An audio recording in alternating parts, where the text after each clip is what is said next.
രാജ്യതലസ്ഥാനമായ ഡൽഹിയിൽ ഒക്ടോബർ 5 വരെ നിരോധനാജ്ഞ പ്രഖ്യാപിച്ച് നടപടി കൈക്കൊണ്ടിരിക്കുകയാണ് പോലീസ്.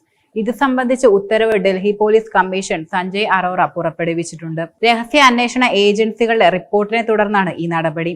സാമുദായിക അന്തരീക്ഷം ഉൾപ്പെടെയുള്ള വിഷയങ്ങളിലാണ് രഹസ്യാന്വേഷണ ഏജൻസികൾ റിപ്പോർട്ട് നൽകിയിരിക്കുന്നതെന്നാണ് നിലവിലെ വിവരം. ന്യൂഡൽഹി, സെൻട്രൽ, നോർത്ത് പോലീസ് ജില്ലകൾ, ഹരിയാന, ഉത്തർപ്രദേശ് എന്നീ സംസ്ഥാനങ്ങളുമായി അതിർത്തി പങ്കിടുന്ന സ്ഥലങ്ങൾ എന്നിവിടങ്ങളിലാണ് നിരോധനാജ്ഞ നടപ്പിലാക്കുക. ഭാരതീയ ന്യായ സംഹിതയുടെ 163-ാം വകുപ്പ് അടിസ്ഥാനമാക്കിയാണ് പോലീസിന്റെ നടപടി.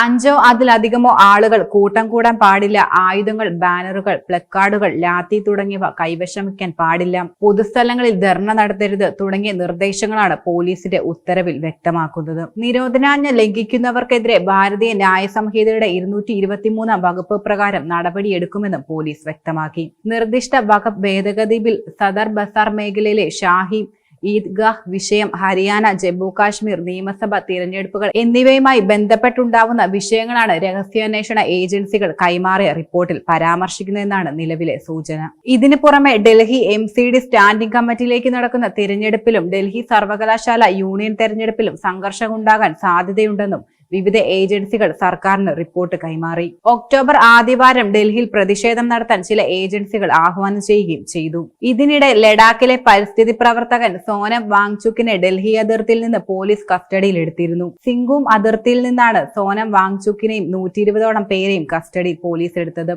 ഗാന്ധി സമാധിയിലേക്ക് മാർച്ച് നടത്തുകയായിരുന്നു അദ്ദേഹം അനുയായികളും. സോനം വാങ്ചുക്കിനെ കസ്റ്റഡിയിലെടുത്ത ഡൽഹി പോലീസ് നടപടിയെ കോൺഗ്രസ് നേതാവ് രാഹുൽ ഗാന്ധി അപലപിക്കുകയുണ്ടായി. പോലീസിന്റേത് തികച്ചും അസൗകര്യമായ നടപടിയാണെന്ന് രാഹുൽ ഗാന്ധി അഭിപ്രായപ്പെടുകയും ചെയ്തു.